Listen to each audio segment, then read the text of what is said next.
ये क्वेश्चन पहले पूछना था, but currently what are the most hottest locations in Ahmedabad for development? RERA आने से ऐसा हुआ कि कुछ डेवलपर्स का काम बंद हो गया?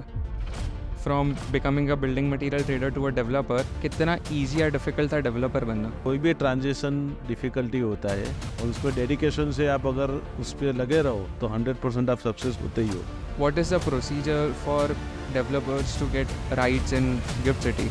अथॉरिटी डिसाइड करती है कि 1 या 2 लैंड पार्सल के डेवलपमेंट राइट ऑक्शन करने हैं, तो वो ऑक्शन में आप बीड कर सकते हो। उसके क्राइटेरिया है कि आपने इतना काम किया है, इतनी नेटवर्थ है, तो वो बीड कर सकता है। You can tell about the tax benefits incentives जो भी गिफ्ट सिटी में उनको? 10 इयर्स का टैक्स फ्री है आउट ऑफ 15 इयर्स।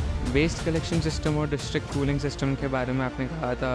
पूरे गिफ्ट सिटी में एक टनल है जो हर एक बिल्डिंग्स के बेसमेंट में से गुजरता है, तो कोई भी इलेक्ट्रिसिटी हो, डिस्ट्रिक्ट कूलिंग सिस्टम हो या वेस्ट कलेक्शन, वो सभी वो टनल के थ्रू होता है, तो आपको ग्राउंड पे कोई सर्विसेज दिखेगी ही नहीं। If you can highlight differences in affordable versus luxury.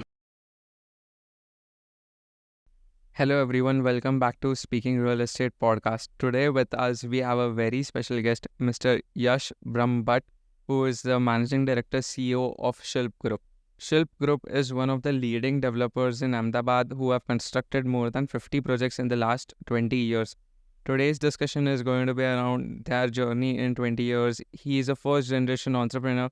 How did he start his journey and is having 3 development projects in the Gift City, which is the only smart city in India. And we'll be having discussions around Gift City, what is the changing nature of Ahmedabad's real estate from last 20 years to today to future and many other more topics. Thank you so much Yashji for coming here and being a part of this. यशजी, आप पहले एक building material trader थे और 20 years back आपने एक transition लिया to becoming a developer. मैं आपको 2 क्वेश्चन पूछना चाहता हूँ कि आपने ये ट्रांजिशन का डिसीजन कैसे लिया कि from becoming a building material trader to a developer, and तब भी अहमदाबाद की रियल एस्टेट इंडस्ट्री में कितना ईजी या डिफिकल्ट था डेवलपर बनना? आपका फर्स्ट क्वेश्चन है, उसका आंसर है कि रियल एस्टेट बिल्डिंग मटेरियल का ट्रेडर था, तो रियल एस्टेट से जुड़ा हुआ ही था, तो तब से मेरी इच्छा थी कि रियल एस्टेट डेवलपर बने। तो मेरा जो फर्स्ट लैंड मैंने एक्वायर किया, छोटा सा लैंड था, वो मैंने यहाँ की अथॉरिटी है जो औडा गवर्नमेंट अथॉरिटी, उसके ऑक्शन में हो रहा था, तब एक 900 स्क्वायर मीटर का प्लॉट ऑक्शन में लिया था, तब से मेरी जर्नी स्टार्ट हुई। तो तब से लेके आज तक मोर देन 50 प्रोजेक्ट्स हमने कंप्लीट किए हैं और एवरी ईयर हमारे 2 या 3 प्रोजेक्ट लॉन्च हुए ही है। और तभी 20 इयर्स अगो डेवलपर बनना इजी था या डिफिकल्ट था? कोई भी ट्रांजिशन डिफ़िकल्टी होता है, पर आप उसके लिए प्रॉपरली प्रिपेयर हो और उसका वो ट्रांजिशन कर रहे हो जो भी इंडस्ट्री में या जो भी सर्विस में, तो उसका नॉलेज अगर आपके पास भले पूरा ना हो, लेकिन उसके अंदर आपका थोड़ा सा नॉलेज हो और एक रिस्क ले के आप अगर करो और उसमें डेडिकेशन से आप अगर उस पर लगे रहो तो 100% आप सक्सेस होते ही हो। अभी अगर वो टाइम की बात करें, अगर आज की भी बात करें, we are doing some business, अपन बिल्डिंग मटेरियल ट्रेडर हो या फिर कुछ और XYZ बिजनेस भी कर रहे हैं, बट बिल्डिंग मटेरियल ट्रेडर से एक बिल्डर बनना, बिल्डिंग मटेरियल ट्रेडर में कुछ XYZ रोल्स होते होंगे, बट डेवलपर में funding, sales, approvals, liaisoning, acquisition, इतने सारे रोल्स अचानक से एक्स्ट्रा XYZ बढ़ गए थे. तो तभी आपका एक्सपीरियंस कैसा था फर्स्ट प्रोजेक्ट को डेवलप करते हुए? चैलेंजेस, फेलियर्स और आपकी क्या लर्निंग्स थी फर्स्ट प्रोजेक्ट से? फर्स्ट प्रोजेक्ट या स्टार्टिंग के जो 1-2 साल के प्रोजेक्ट हैं वो छोटे प्रोजेक्ट थे, वॉल्यूम में भी कम थे, और उस वक्त अभी जो रियल एस्टेट में जितने कॉम्प्लायंसेस है, जितने नॉर्म्स है, उतने नहीं थे। तो तब छोटे प्रोजेक्ट में कम नॉर्म्स लगते थे, कम कॉम्प्लायंसेस लगते थे, तो वो थोड़ा थोड़ा मैनेज हो जाता था। फिर जैसे जैसे काम करते गए, वॉल्यूम भी बढ़ता गया, तो इंफ्रास्ट्रक्चर भी बढ़ाते गए, उसके साथ अपना नॉलेज भी अपग्रेड होता गया, कंप्लायंस बढ़ते गए, रेरा आया, वो सब आया, तो उसके लिए फिर अलग से कंसल्टेंट है कि स्टाफ है, रिक्रूटमेंट करना गया। यानी इसको अगर वर्ड्स में डिस्क्राइब करना है तो आप चलना सीखते हो, तब धीरे धीरे चलते हो, फिर थोड़ा स्पीड में चलते हो, दौड़ते हो, यानी वो एक टाइम का प्रोसेस है, आपको उसमें टाइम लगता ही है, लेकिन जैसे काम करते जाओ, आप कंसिस्टेंसी रखते जाओ, तो वो सब चीज़ें भी सीखते जाओ और आप एक्सपांड करते जाते हो। अपन बात कर रहे थे पहले, तभी आपने बोला कि स्टार्टिंग में 2-4 प्रोजेक्ट के और हर साल अपन दो तीन प्रोजेक्ट नए करते रहता है। बट मेजर चेंज ये था कि पहले 40,000 स्क्वायर फीट था, तो दूसरे साल एरिया बढ़ते गया हाँ, और अभी 1 मिलियन स्क्वायर फीट तक के प्रोजेक्ट्स कर एवरेज रहे हैं। हमारा 1 मिलियन स्क्वायर फीट तो का प्रोजेक्ट है। स्ट्रैटेजी ये नहीं थी कि 10 प्रोजेक्ट करो, स्ट्रैटेजी ये थी कि 3-4 प्रोजेक्ट करो, बट साइज बढ़ाते जाओ। हाँ, अभी भी मैं यही मानता हूँ कि कोई एक प्रोजेक्ट बहुत बड़ा करके, आज भी हमारे अंडर कंस्ट्रक्शन हमारे मोर देन 10 प्रोजेक्ट से ऊपर होते हैं।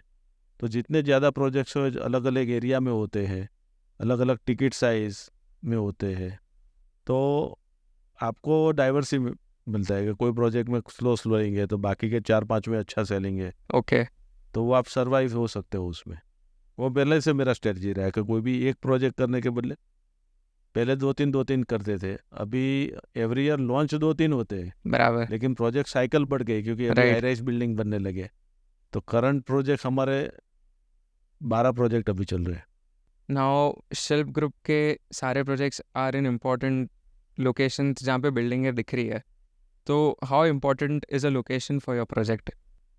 लोकेशन बहुत इम्पोर्टेंट है, क्योंकि कोई भी क्लाइंट सबसे पहले ये डिसाइड करता है कि मुझे ये 2-3 लोकेशन में घर लेना है, उसकी विसिनिटी में क्या होना चाहिए। अगर कॉमर्शियल है तो क्रॉस रोड पे हो या मेन रोड पे हो, बड़े रोड पे, तो उसमें फुटफॉल बढ़ता है। तो ये सब चीज़ें बहुत इंपॉर्टेंट है। और आप कोई भी प्रोजेक्ट कर रहे हो, मैं जब भी प्रोजेक्ट करता हूँ तब ये ध्यान में लेता हूँ कि इसके एंड यूज़र के लिए क्या इम्पोर्टेंट है। कमर्शियल है तो अगर मेरे ज़्यादातर प्रोजेक्ट जंक्शन पे या क्रॉस रोड पे या यस। मेन रोड पे होते हैं, कि वहाँ पे कितनी ट्रैफिक रहता है, या अभी नहीं है तो 2-3 साल में वहाँ पे एडजॉइनिंग जो भी रोड नेटवर्क बनने वाला है तो उसके अंदर कितना ट्रैफिक रहेगा, जिससे कमर्शियल बिल्डिंग है तो उसको उतना, उसका रिटेल बिजनेस है या ऑफिस है राइट। तो फुटफॉल उसका बढ़ेगा। अगर रेसिडेंस है तो उसके आजू बाजू सराउंडिंग क्या है, हॉस्पिटल है, स्कूल है, या फिर ग्रीनरी है अच्छी, थोड़ा क्वाइट जगह हो, लोकेशन हो, वो सब बहुत इम्पोर्टेंट है। आपका first project Sindhu Bhavan road पे जो प्रोजेक्ट था, वो one of the first projects आपके थे? हाँ, हमारा प्रोजेक्ट नहीं, सिंधु सिंधु भवन का भवन के फर्स्ट फर्स्ट प्रोजेक्ट प्रोजेक्ट शिल्प ने आपका था, किया था। शिल्प का था। तब एक भी प्रोजेक्ट नहीं था। मेरे को ये जानना है कि तब वो लोकेशन इतना डेवलप नहीं था, बट नहीं था। आज one of the famous roads in Ahmedabad बोल सकते हैं। तो how did you identify that when you were thinking कि पहला प्रोजेक्ट इधर करते हैं? क्या थॉट प्रोसेस था वो टाइम पे? शिल्प की पहले से ये स्ट्रेटजी रही है कि सिंधु भवन है तो तब तक जजिस बंगलो रोड जो है वो पकवान क्रॉस रोड तक एकदम डेवलप था, और one of the prime commercial area से वो नोन था। तो उसके एडजॉइनिंग ये सिंधु भवन रोड आ रहा था। और जब मैंने फर्स्ट प्रोजेक्ट रखा तब ये इतना मॉडल रोड भी नहीं था, एक सिंगल रोड था, स्ट्रीट लाइट भी नहीं थी। और तब मैंने फर्स्ट प्रोजेक्ट लॉन्च किया था। विज़न था कि ये रोड, ये सिंधु भवन पकवान जंक्शन से एडजॉइनिंग है, तो फ्यूचर में अगर डेवलपमेंट आएगा तो उसी तरफ बराबर। बढ़ने वाला है। तो सिंधु भवन रोड का फर्स्ट प्रोजेक्ट भी हमारा था, और सिंधु भवन प्रोजेक्ट के पहले 7 प्रोजेक्ट हुए, उसमें से 5 प्रोजेक्ट मेरे थे। यानी उसका स्टार्टिंग करने में शिल्प का बहुत रोल है। आज भी मेन रोड पे हमारे 5 प्रोजेक्ट है, सराउंडिंग तो भी दूसरे 5 प्रोजेक्ट है, लेकिन वो एरिया डेवलप होगा वो पहले से विज़न था। वैसे ही शीलज क्रॉस रोड पे हमारे 2 प्रोजेक्ट है। जब मैंने वो लॉन्च रखे थे तब शीलज में इतने सारे प्रोजेक्ट नहीं थे, उसके बाद प्रोजेक्ट्स आए। प्रोजेक्ट्स आए। वैष्णो देवी पे हमारे कमर्शियल है, शिल्प बिजनेस गेटवे करके, वो आज से 2.5 ईयर पहले मैंने लॉन्च किया। तब भी एक या 2 प्रोजेक्ट चल रहे थे, इतना नहीं था। आज देखो तो वहाँ पे मोर देन 20 प्रोजेक्ट्स चल रहे हैं। गिफ्ट सिटी है तो डेवलप से बदले डेवलपिंग, नियर फ्यूचर 1-2 साल में कौन सा डेवलप होने वाला है, वो एरिया में स्टार्ट करते हो तो वहाँ पे लैंड भी अच्छे रेट में मिल जाती है। इवन अपने जो भी क्लाइंट है, इन्वेस्टर है कि मेंबर है, उनको वहाँ पे प्राइस भी कंपेयर टू डेवलप एरिया से थोड़ा रिजनेबल मिल जाते, और by the over the period जब टाइम बढ़ता है तब उसमें अप्रिशिएशन भी अच्छा होता है। राइट, यानी your strategy is more towards doing projects in developing areas than developed areas. तो बहुत से ओके, डेवलप एरिया में भी करते हैं, लेकिन डेवलपिंग एरिया यानी ऐसा नहीं कि आज से 10 साल बाद डेवलप होने वाला है, विद इन 2-3 ईयर्स में जो डेवलप होने वाला है ओके। उसके अंदर फोकस ज़्यादा करते हैं। मेरे को जानना है कि 20 इयर्स पहले अहमदाबाद का रियल एस्टेट इंडस्ट्री कैसा था, और आज जो चेंजेस, ट्रांजिशन, इंफ्रास्ट्रक्चर डेवलपमेंट हो गया है, और आज किधर तक पहुंचा है। 20 ईयर्स पहले मैंने आपको पहले भी बताया कि थोड़ा प्रोसेस इजी था, सब अप्रूवल्स का, कंस्ट्रक्शन का, क्योंकि तब प्रोजेक्ट भी इतने बड़े वॉल्यूम साइज का नहीं होते थे। लोग क्वालिटी को इतना इम्पोर्टेंट नहीं देते थे रादर देन वैल्यू के, कितने में फ्लैट मिल रहा है, 2 बेडरूम्स का, 3 बेडरूम्स का। अभी जैसे जैसे टाइम गुजरता गया वैसे लोगों का टेस्ट भी बदलता गया, लिविंग ऑफ स्टैंडर्ड भी अपग्रेड होता गया। तो अभी लोग अकेला प्राइस कॉन्शियस नहीं है कि आप क्या देते हो प्रोजेक्ट में, क्या एमिनिटीज़ देते हो, क्या आपके स्पेसिफिकेशन है, एलिवेशन कौन सा है, लोकेशन क्या है, डेवलपर कौन है, वो सब देख के अब लोग डिसाइड करते हैं कि हाँ मुझे यहाँ प्रॉपर्टी लेनी है। ये बहुत बड़ा चेंज आया है। और पहले रेरा नहीं था तो लोगों को थोड़ा सा ट्रस्ट इश्यू भी था, पर अभी जब से रेरा फॉर्म हुआ है तब से लोगों को एक ये पूरी इंडस्ट्री के लिए एक अच्छा है कि उसमें फेथ बढ़ा है कि गवर्नमेंट का, अथॉरिटी का रेगुलेशन है, तो हमारे साथ कुछ गलत नहीं होगा। जो डेवलपर ने कमिट किया है वो हमको मिलेगा ही। पहले भी अच्छे डेवलपर तो देते ही थे और आज भी दे रहे हैं, लेकिन अभी कहीं कोई भी डेवलपर के साथ जाओ तो आपको इतना बहुत रेरा अथॉरिटी आने के बाद इतना क्लाइंट को इश्यू नहीं है। कुछ सप्लाई या डिमांड में डिफरेंसेस थे रेरा इम्प्लीमेंटेशन के बाद? रेरा से सप्लाई डिमांड में बहुत इश्यू नहीं आया है। स्टार्टिंग के थोड़े 12 महीने लोगों को थोड़ा समझने में टाइम लगा, ओके। पर उससे डिमांड सप्लाई में इतना कोई गैप नहीं हुआ है। रेरा आने से ऐसा हुआ कि कुछ डेवलपर्स का काम बंद हो गया? ऐसा लगता तो नहीं है, पर डेवलपर जो काम करने वाले हैं वो या ऑर्गेनाइज हो गए या फिर नहीं है, वो हो सके उन्होंने काम बंद कर दिया। बराबर। सो शिल्प कंपनी का नाम कैसे रखा गया? जो मेरा पहले ट्रेडिंग बिजनेस था उसका नाम भी शिल्प था, और ये जो रियल एस्टेट डेवलपर का काम भी क्रिएटिव है, बनाना है, और शिल्प का मीनिंग भी वही होता है कि शिल्पकार के शिल्प बनाना, तो उसके अप्रोप्रिएट है, इसलिए वो नाम मैंने कैरी फॉरवर्ड। अब पैंडमिक आते हैं या कितनी बार ऐसी सिचुएशंस आती है जो हमारे कंट्रोल में होती नहीं है। For example Covid, how were the difficulties during Covid for your company? Covid जब स्टार्ट हुआ तब लोगों को मन में डर था, क्या होगा क्या नहीं, इंडस्ट्री में भी कि भाई आगे काम कैसे होगा। लेकिन आप ऑब्जर्व करोगे जब भी कुछ नेचुरल कैलेमिटी या कुछ ऐसा कुछ आया, उसके बाद रियल एस्टेट बहुत पिकअप हुआ। आप आज से 20-25 साल पहले देखो तो जब अर्थक्वेक आया तब भी लगा था, अहमदाबाद, गुजरात में ही आया था, अहमदाबाद कच्छ एरिया में, तब लगा था कभी रियल एस्टेट स्लो डाउन हो जाएगा, ख़त्म हो जाएगा। पर उसके बाद यहाँ के जो लैंड रेट अप्रिशिएट हुए, जो डेवलपमेंट हुआ वो पूरा बढ़ गया। उसके बाद ये डिमोनेटाइजेशन आया, तब भी ऐसा लगा था, लेकिन उसके बाद फिर से पिकअप हुआ। कोविड में भी आप देखो तो जैसे कोविड कंप्लीट हुआ, फर्स्ट फेज का बात करो 2-3 महीना, उसके बाद रेसिडेंशियल प्रॉपर्टी, रेसिडेंशियल प्लॉटिंग, विलास, उसके रेट बढ़ते जा गए और उसके सेलिंग भी बहुत बढ़ा है। यानी कुछ भी ऐसा डिस्टर्बेंस आता है तो उसके बाद रियल एस्टेट पीक में ही चला जाता है। बराबर। ये आपने पहले प्रेडिक्ट किया था या आपको ये थॉट प्रोसेस आया था ड्यूरिंग कोविड कि ये रियल एस्टेट इंडस्ट्री शायद वापस से एक बूम पे जाएगा once everything is over? Covid में कोई दुनिया स्टॉप तो हो जाने वाली नहीं थी, एक फेस था। बहुत गंभीर बीमारी थी, लेकिन उसमें से बाहर तो आने ही वाले थे। लोगों को घर की, ऑफिस की, रियल एस्टेट की ज़रूरत तो रहेगी। जैसे रोटी कपड़ा मकान है, तो ऐसे लोगों को रियल एस्टेट का हमेशा ज़रूरत रहेगा। फिर टेक्नोलॉजी कुछ भी बढ़ जाए, एआई आ जाए, कुछ भी आ जाए, लेकिन रियल एस्टेट तो चलने ही वाला है।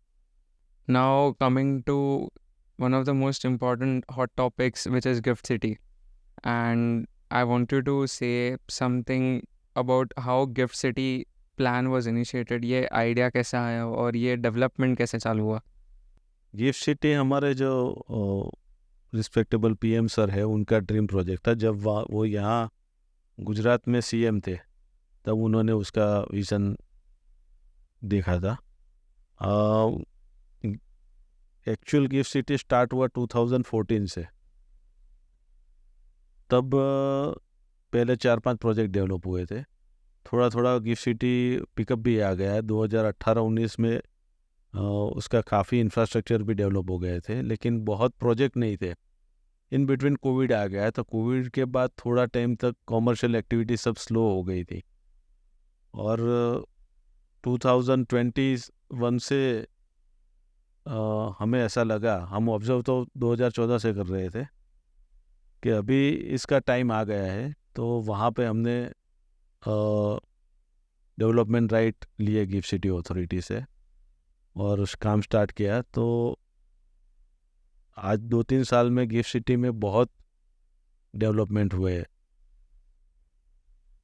क्योंकि वो पूरा अलग है, स्मार्ट सिटी है।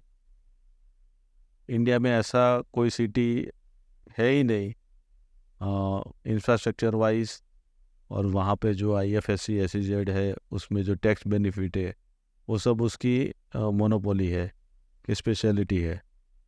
तो अभी गिफ्ट सिटी क्या है कि रनवे से टेक ऑफ हो चुका है, अभी वो ऊपर ही जाने वाला है। What is the procedure for developers to get rights in Gift City for development? अभी एट प्रेजेंट अगर अथॉरिटी डिसाइड करती है कि 1 या 2 लैंड पार्सल के डेवलपमेंट राइट ऑक्शन करने हैं, तो वो ऑक्शन में आप बीड कर सकते हो। उसके क्राइटेरिया है कि आपने इतना काम किया है, इतनी नेटवर्थ है, तो वो बीड कर सकता है। और उसके जिसका हाईएस्ट रेट होता है, उसको वो लैंड पार्सल का डेवलपमेंट राइट मिलता है। तो ये फॉर लाइफ होता है, for particular period of time हाँ, होता है? मोस्टली 99 ईयर्स लीज होल्ड होता है, यानी वन काइंड ऑफ सेल ही कर सकते हैं। ओके, और क्या types of development gift City में कर सकते हैं? कमर्शियल है, रेजिडेंशियल है, इंस्टीट्यूशनल है। Any developer can bid for any kind of project? नहीं, वो हर एक टेंडर का एक उसका क्वालिफिकेशन क्राइटेरिया होता है कि इतना लाख स्क्वायर फीट का डेवलपमेंट राइट है, तो उसके सामने आपने इतना काम किया होना चाहिए, इतनी नेटवर्थ होनी चाहिए। वो अगर आपका मैच होता है तो ही आप एलिजिबल होते हो। शिल्प का गिफ्ट SEZ में एक डोमेस्टिक है और एक कमर्शियल है, और डोमेस्टिक गिफ्ट में एक कमर्शियल है। So how is the approval system different in both of these, domestic and SEZ zone? Approval system एक ही है दोनों दोनों में एक ही है। तो प्लान से apart approval. From remaining Ahmedabad दो- सिटी? हाँ, अहमदाबाद सिटी और वहाँ पे डिफरेंस ये है कि वहाँ गिफ्ट सिटी का पूरा एनवायरनमेंट क्लियरेंस पहले से उन्होंने लिया हुआ है। और जो सर्विसेज है, जैसे डिस्टिंक्ट कूलिंग सिस्टम है, कि सुएज है, वो सब का, इलेक्ट्रिसिटी है, वो सब का उन गिफ्ट सिटी का खुद का सब सेटअप है। और अप्रूवल, जो प्लान अप्रूवल अथॉरिटी है, वो गिफ्ट सिटी का अलग ही है, उसका GDCR भी अलग है। जैसे यहाँ गुजरात में GDCR चलता है अहमदाबाद, बड़ौदा, सूरत के लिए, गिफ्ट सिटी का पूरा अलग है। और प्रोसेस वाइज देखो तो इक्वल टाइम ही लगता है, पर गिफ्ट सिटी में बहुत डेप्थ में हर एक चीज़ वो लोग स्क्रूटिनी करते हैं। नहीं कि सिर्फ आपकी हाइट है, मार्जिन है, स्टेयरकेस है, वो नहीं, फायर, एम्यूनिटीज़, यूटिलिटीज़ में, वो सभी जगह में एक एक चीज़ आप प्लान अप्रूवल में ही दिखाना पड़ता है। यानी एक तरह से देखें तो आपका प्लान अप्रूवल हुआ, यानी वर्किंग ड्राइंग ही बन गया, उसके हिसाब से ही पूरा बिल्डिंग बनाना पड़ता है। आपका एक्सपीरियंस कैसा है गिफ्ट सिटी में डेवलपमेंट करना वर्सेस जो गिफ्ट सिटी के बाहर डेवलपमेंट्स है? बहुत डिफरेंस है। गिफ्ट सिटी का डेवलपमेंट में वहाँ के सभी बिल्डिंग्स आइकॉनिक स्ट्रक्चर है कि जैसे अप्रोक्स 100 मीटर या उस 120 मीटर के, उसकी पूरी जो स्काईलाइन है वो हाई राइज बिल्डिंग की बनेगी। या डोमेस्टिक में भी हाई आइकॉनिक स्ट्रक्चर बनते हैं, लेकिन वो पूरा एक साथ सभी 100 मीटर के बिल्डिंग हो ऐसा नहीं है। तो बीच बीच में लो राइज आएगा, फिर हाई राइज आएगा। बराबर। वहाँ पे आपको एक पूरा एक हाई राइज बिल्डिंग का, जैसा बीकेसी या गुड़गांव में जाते हो तो जैसा आपको स्काईलाइन दिखती है वैसा वहाँ पे। सेल्स ट्रेंड कैसे है गिफ्ट सिटी में compare to other part of Ahmedabad? अभी तक बहुत अच्छा है, पर अभी गिफ्ट सिटी में प्रोजेक्ट्स ऑनगोइंग है, उसमें मोस्टली इन्वेंट्री सबकी सोल्ड हो चुकी है। तो ये कमर्शियल की रेसिडेंशियल दोनों? हमारा एक रेसिडेंस प्रोजेक्ट है, उसमें मोर देन 98% सोल्ड है, ओनली 2% इन्वेंट्री बची है। जो डोमेस्टिक में कमर्शियल है उसमें भी 65-70% बिक चुका है। SEZ कमर्शियल है, उसमें आप SEZ यानी IFSC, उसके अंदर जो फॉल होते हैं वही बिजनेस या वही सर्विसेज को आप सेल कर सकते हो। तो वो अभी जस्ट हम लॉन्च करने वाले हैं, पर उसमें भी रिस्पांस अच्छा मिलेगा, क्योंकि अभी एट प्रेजेंट SEZ IFSC जो गिफ्ट सिटी का है उसमें रेडी इन्वेंट्री है ही नहीं कमर्शियल में? हाँ, जिसको रेडी जो अभी ऑफिस खोलना है, मूव करना है, तो उसमें कोई इन्वेंट्री है नहीं, बहुत कम इन्वेंट्री बची है। नॉर्मली क्या कस्टमर प्रोफाइल्स है बायर्स की for commercial projects in SEZ? हाँ, उसमें लिस्ट ऑफ बिजनेस और सर्विसेज है, जिसमें से फिनटेक है, टेकफिन है, बैंकिंग है, फिर एयरक्राफ्ट लीजिंग है, ऐसे काफ़ी business. Indian companies can buy inside gift city?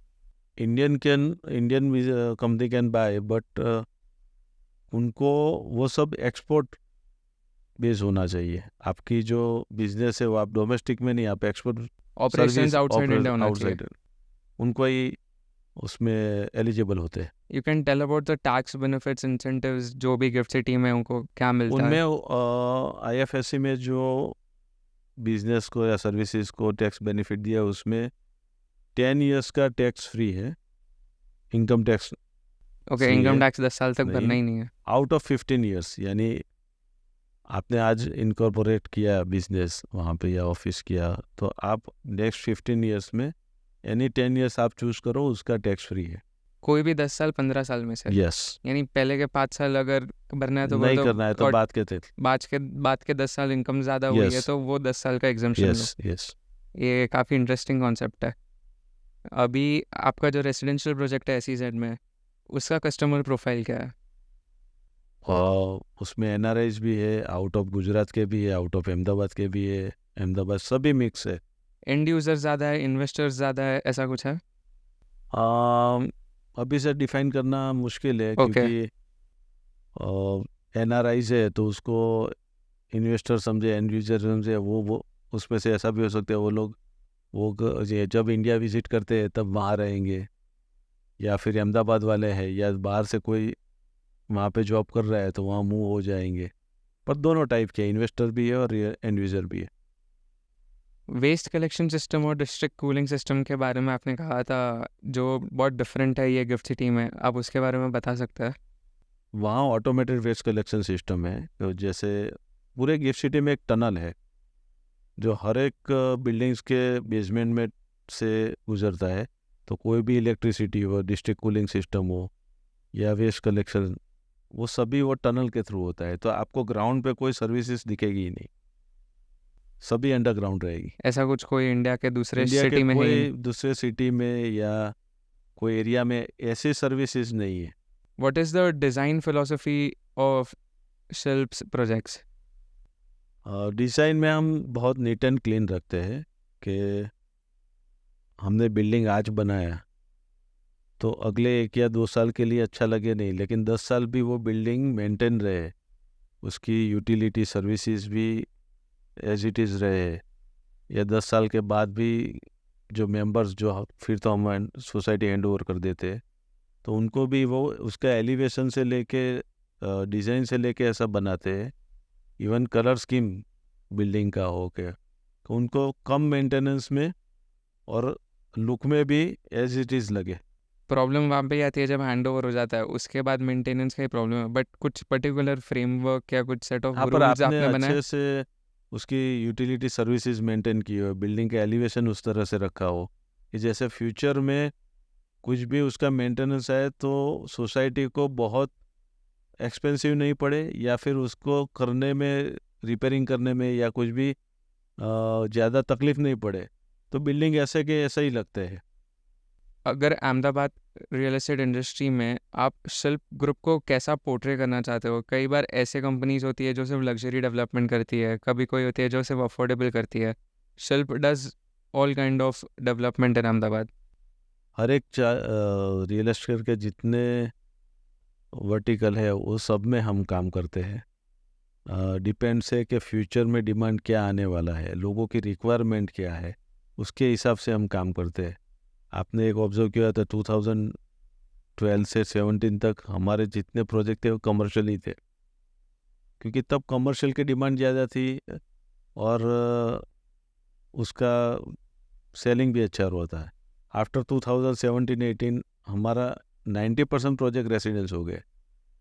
फिर हमने रेसिडेंशियल प्लॉटिंग का प्रोजेक्ट भी है हमारे पास, इंडस्ट्रियल प्लॉटिंग भी है, तो हर एक वर्टिकल में है।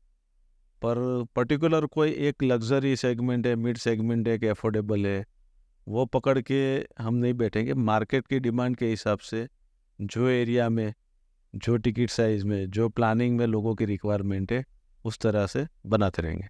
कोई पर्टिकुलर लाइकिंग की रेसिडेंशियल करने में ज़्यादा मज़ा आता है या कमर्शियल नहीं नहीं, में? सभी सभी रियल सब में। एस्टेट के सभी काम करने में मज़ा आता है। रेसिडेंशियल हो, कमर्शियल हो, लग्जरी सेगमेंट हो। You are one of the leading developers in Ahmedabad. आपको है विजन अहमदाबाद के बाहर डेवलपमेंट करने का?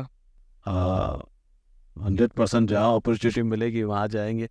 तो in coming years you plan to enter any new city, anything in mind? फिलहाल एट प्रेजेंट हमारे माइंड में नहीं है, लेकिन फ्यूचर में जा भी सकते हैं। Now you have projects in all different segments, affordable, mid segment, luxury. सब में क्लाइंट प्रोफाइल अलग होती है, काइंड ऑफ सेल्स ट्रेंड्स अलग होता है। If you can highlight differences in affordable versus luxury, क्या डिफरेंस शिल्प ग्रुप क्रिएट करता है कस्टमर्स के लिए? क्या डिफरेंस आप लोग ने नोटिस किया है कस्टमर्स की रिक्वायरमेंट्स में? अफोर्डेबल, मिड सेगमेंट, लग्जरी, वो तीनों सेगमेंट के जो क्लाइंट है वो- उसके लिए शिल्प सभी को पूरा सेटिस्फेक्शन देने का ट्राई कर रहे हैं। उन लोगों की एक्सपेक्टेशन में थोड़ा थोड़ा डिफरेंस है।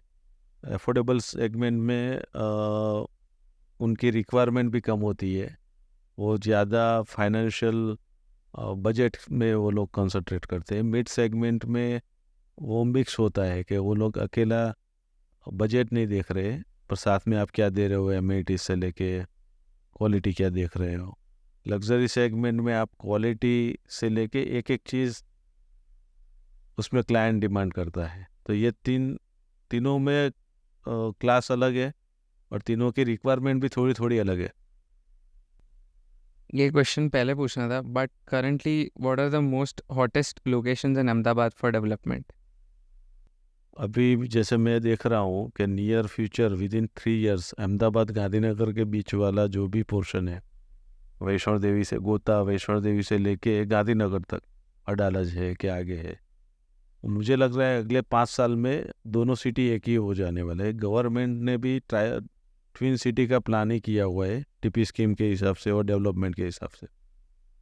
तो अभी 2029-30 तक आपको अहमदाबाद गांधीनगर जाओ तो आपको एक ही लगेगा, भले सिटी दो अलग है। Now in this whole years of 20 years of your journey, biggest challenges you faced during any particular time? Challenges तो आती रहती है, और चैलेंजेस नहीं आए तो ये भी प्रॉब्लम है। हाँ प्रॉब्लम है। यानी पर्टिकुलर कोई एक स्पेसिफिक चैलेंज हो ऐसा मुझे याद नहीं है, क्योंकि हर रोज कुछ ना कुछ नई चैलेंजेस आती है, हर साल कुछ नई आती है। Any particular challenge you want to highlight that might help people to learn something from your experience?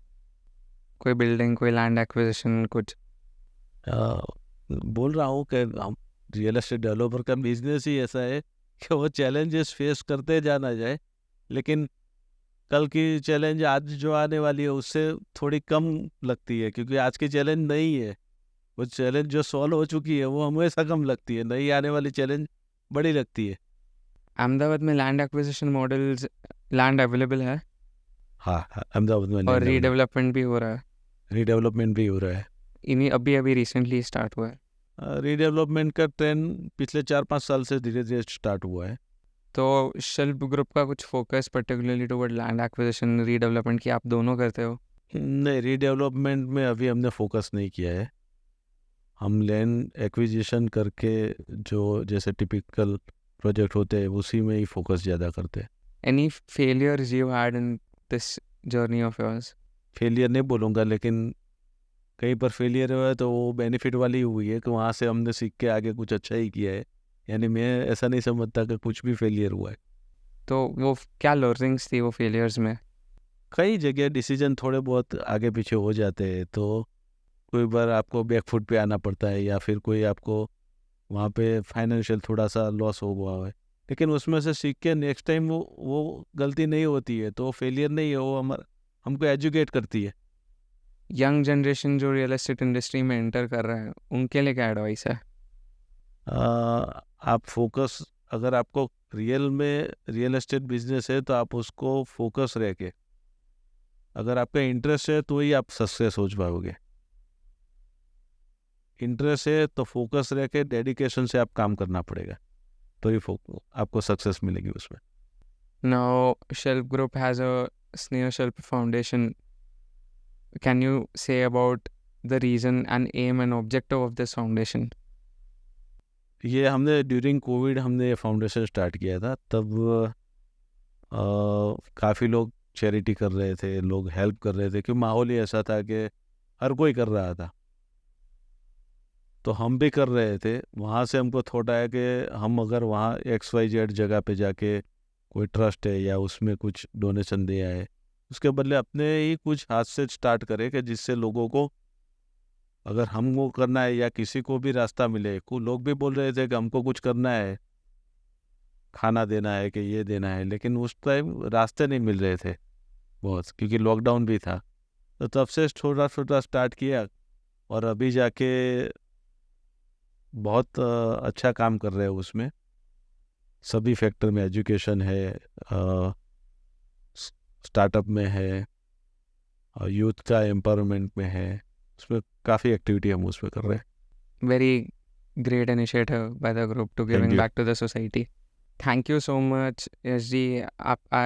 Or thank you for becoming a part of this podcast, sharing knowledge on your journey and mainly about how Gift City has evolved and how you have performed in your projects in the Gift City, and जो भी learnings आपने share की in terms of customer profile, development rights, and how the Ahmedabad's growth story has been in the last 20 years. So thank you so much for becoming a part of this. Thank you.